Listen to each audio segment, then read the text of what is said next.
ఆయన దూరదేశము నుండి ఆకాశ దిగంతముల నుండి యెహోవా ఆయన క్రోధము తీర్చు ఆయుధములను వచ్చుచున్నాడు. యెహోవా దినము వచ్చుచున్నది, ఘోషించుడి. అది ప్రళయము వలె సర్వశక్తుడు దేవుని యొద్ద నుండి వచ్చును. అందుచేత బాహువులన్నీ దుర్బములను, ప్రతివాని గుండె కరిగిపోవును. జనులు విభ్రాంతి నొందుదురు. వేదనలు దుఃఖములు వారికి కలుగును.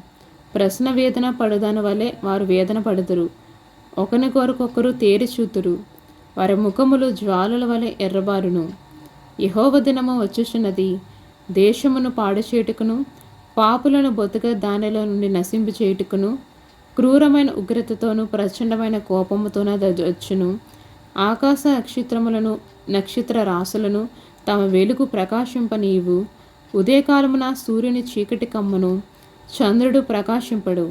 లోకుల చెడుతనమును బట్టి, దుష్టుల దోషమును బట్టి నేను వాని శిక్షించబోచున్నాను. అహంకారులు అతిశయమును మాన్పించెదను, బలత్కారులు గర్వమును అణిచివేసెదను.